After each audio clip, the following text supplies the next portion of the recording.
Des milliers d'étudiants ont défilé à nouveau ce mardi à Alger, réclamant le départ du système au pouvoir et le jugement du gang de personnalités liées au président déchu Abdelaziz Bouteflika.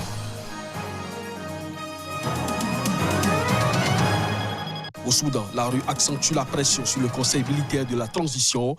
Un train plein de centaines de manifestants qui ont rejoint le rassemblement devant le QG de l'armée pour réclamer un transfert de pouvoir. Au Sénégal, pour une fois encore, la jeunesse a organisé une marche pour sensibiliser le peuple africain et les dirigeants sur la nécessité d'aller vers un État fédéral ainsi que la création d'une monnaie unique. Bonjour à chacun, bonjour à tous et bienvenue dans cette session d'information sur SICA que nous ouvrons par le Sénégal où ce mardi, une marche pour les États-Unis d'Afrique s'est tenue. Cette marche est une manifestation qu'organise chaque année la jeunesse panafricaine à Dakar et un peu partout dans le monde pour sensibiliser le peuple africain et les dirigeants sur la nécessité d'aller vers un État fédéral ainsi que la création d'une monnaie unique. Plusieurs messages appelant à l'unité des États africains étaient sur les pancartes des manifestants qui ont battu la chaussée de la place de l'Obélisque jusqu'au rond-point de la radio-télévision sénégalaise RTS. C'est une information sur laquelle nous reviendrons plus amplement dans nos prochaines éditions. Au Soudan, la rue accentue la pression sur le Conseil militaire de la transition. Un train plein de centaines de manifestants qui ont rejoint le rassemblement devant le QG de l'armée pour réclamer un transfert du pouvoir aux civils est arrivé mardi à Khartoum. Voici les images. De nombreuses personnes sont arrivées sur les toits des wagons, agitant des drapeaux soudanais et scandant « Liberté, paix, justice ». Ils étaient des centaines de manifestants à bord du train à rejoindre mardi à Khartoum le rassemblement devant le quartier général de l'armée pour réclamer au Conseil militaire de transition un transfert du pouvoir aux civils. Une foule les attendait à la gare pour fêter ce renfort venu de la ville d'Akbara dans le centre du pays pour rejoindre le sitting en place devant le siège de l'institution militaire depuis le 6 avril dernier. L'armée a exigé à plusieurs reprises ces derniers jours que les barrages et checkpoints établis par les manifestants sur les axes menant à son quartier général soient levés en affirmant qu'ils portaient atteinte à la liberté de circulation et au transport de biens essentiels. Un conseil militaire de transition a pris les commandes du pays après la destitution le 11 avril dernier du président Omar El-Béchir sous la pression de la rue. Le mouvement de protestation qui a débuté en décembre après un triplement du prix du pain s'est transformé au fil des semaines en manifestation pour exiger le départ de Omar El-Béchir avant de réclamer la dissolution du conseil militaire et un transfert du pouvoir aux civils. En Égypte, deux sommets africains se tiennent ce mardi au Caire sous la houlette du chef de l'État égyptien Abdel Fattah al-Sisi, président en exercice de l'Union africaine. Il sera question d'évoquer en urgence les crises au Soudan et en Libye. Reportage. Le Caire accueille en urgence des sommets sur la crise en Libye et au Soudan. Les deux sommets africains se tiendront sous la houlette du chef de l'État égyptien Abdel Fattah al-Sisi, actuel président en exercice de l'Union africaine, pour évoquer en urgence les crises au Soudan et en Libye. Il s'agit des premières réunions de dirigeants africains de ce niveau sur ces deux pays où les troubles font craindre un dérapage. Le sommet sur le Soudan a pour objectif de discuter des moyens les plus appropriés pour faire face à l'évolution de la situation et de contribuer à la stabilité et à la paix. La réunion sur la Libye, quant à elle, va aborder les moyens d'endiguer la crise et de relancer le processus politique ainsi que l'élimination du terrorisme. Le président Sisi va recevoir dans un premier temps ses homologues tchadiens, djiboutiens, rwandais, congolais, somaliens et sud-africains pour parler du Soudan. S'en suivra un autre sommet sur la Libye.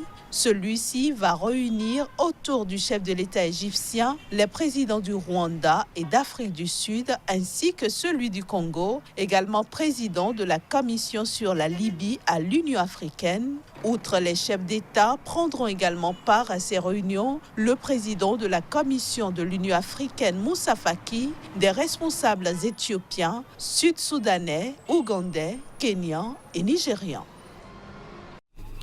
En Algérie, des milliers d'étudiants ont défilé à nouveau ce mardi à Alger, réclamant le départ du système au pouvoir et le jugement du gang de personnalités liées au président déchu Abdelaziz Bouteflika.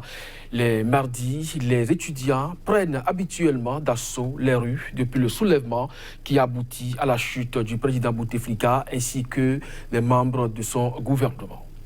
Cette manifestation a eu lieu alors que de puissants hommes d'affaires, dont certains très proches de l'ex-président Bouteflika, ont été arrêtés entre dimanche et lundi, selon les médias officiels algériens.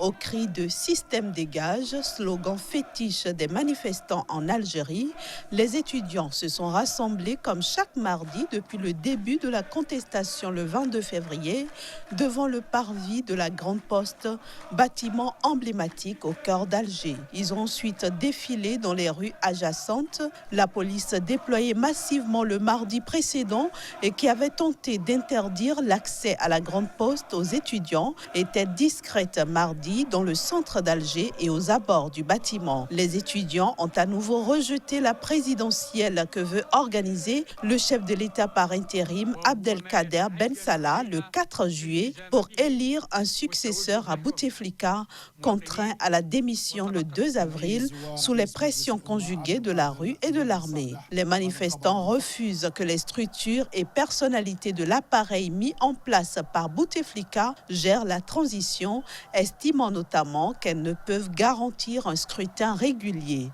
Lundi, le PDG du principal groupe privé d'Algérie, Cévital, et première fortune du pays, Issad Rebrab, a été arrêté puis placé en détention provisoire selon l'agence de presse officielle algérienne APS. Dimanche, 4 frères de la famille Kouninef, propriétaires d'un grand groupe de BTP et de génie civil, avaient également été arrêtés selon la télévision d'État.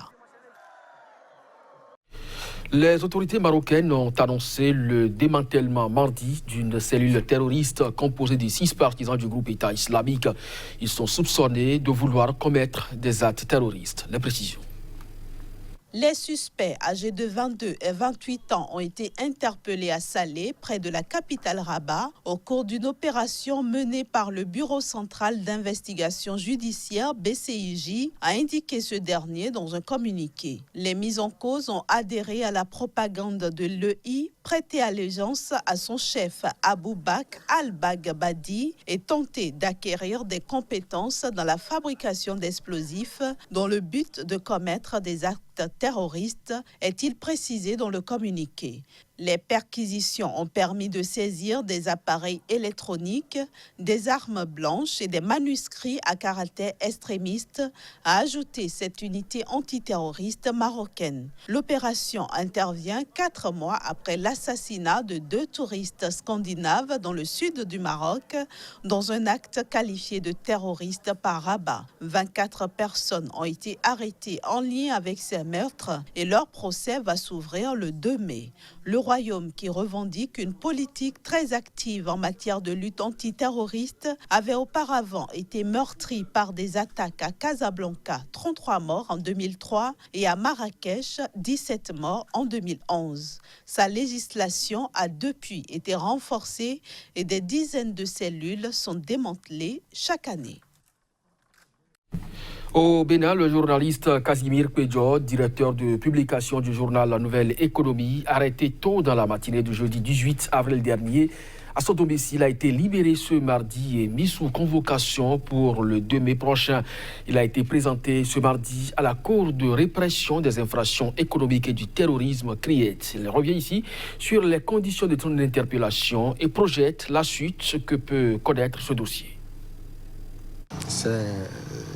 C'est heureux de servir son pays. C'est heureux de servir son pays. J'ai appris à servir mon pays. Et je l'ai fait dans le strict respect de la profession qui est la mienne. Je suis journaliste. Je n'aime pas être au-devant des médias pour ce genre de circonstances-là. Alors, mon impression, c'est mon émotion. C'est mon émotion. Ben, vous savez, la justice fait partie intégrante de la démocratie. Et lorsque la justice de votre pays vous appelle, vous n'avez pas le droit de refuser. J'ai accepté. J'étais au lit, nu, s'il vous plaît. Ils sont venus me chercher dans ma chambre à coucher, la justice. Dans ma chambre à coucher, sans convocation. Mais j'ai répondu à ça. Au-delà donc de ce sentiment de fierté pour avoir servi mon pays, c'est également un sentiment de combat de tous les jours. Je pense à ma famille. Je pense à ma famille. Toutes ces personnes-là qui ont versé un peu de leur larmes pour que je puisse donc être là, devant vous, à exprimer mon droit. Je les remercie. Mais pour l'heure, je reste dans la main de la justice et j'ai confiance à la justice de mon pays. Je suis sous convocation. Je crois en la justice. Il y a des éléments... L'instruction est en cours. Je n'ai pas à opiner dessus, mais il y a des éléments encore à prouver. Je ne suis pas en dessous donc, de ces éléments à prouver. Je peux les fournir à la justice et le juge avisera. Le juge va donc analyser les faits et certainement donnera donc sa décision. Le Malawi a donné ce mardi le coup d'envoi du premier test grandeur nature du vaccin expérimental le plus avancé à ce jour contre le paludisme. Cette maladie fait chaque année plusieurs centaines de milliers de morts en Afrique. Les images. Aboutissement de plus de 30 ans de travaux et d'un investissement d'$1 milliard, cette campagne vise à confirmer l'efficacité du vaccin sur des enfants âgés de moins de 2 ans, les plus vulnérables à la malaria. Elle débute dans un centre de santé de la capitale malawite, Lilongwe, et se poursuivra la semaine prochaine au Ghana et au Kenya, les 2 autres pays pilotes du programme. L'Organisation mondiale de la santé espère vacciner 120 000 enfants dans chacun de ces 3 pays d'ici à 2020. Baptisé Mosquiris ou RTSS, ce vaccin a été développé par le géant pharmaceutique britannique GlaxoSmithKline et l'ONG PAF et financé par l'Alliance du vaccin Gavi, le Fonds mondial de lutte contre le sida et le paludisme et l'UNICEF. Lors des essais préliminaires menés de 2009 à 2015, il a permis de réduire de 39% le nombre d'épisodes paludiques chez les enfants de 17 mois à 5 ans. Son efficacité n'est donc que relative, mais chercheurs et autorités sanitaires espèrent que, associé aux moyens de prévention tels que les moustiquaires imprègnés de répulsifs, il permettra de réduire significativement le nombre de victimes. Selon les statistiques de l'OMS, l'Afrique est de très loin le continent le plus touché par le paludisme, avec 90% des 435 000 personnes tuées dans le monde en 2017 par cette maladie transmise par des moustiques. Les enfants âgés de moins de 5 ans représentent plus des 2/3 de ces décès. Le programme de vaccination s'inscrit dans le cadre des efforts déployés depuis les années 90 pour éradiquer le paludisme. Voilà qui referme cette édition. Merci à vous de nous avoir suivis. Très bonne journée en compagnie de nos programmes.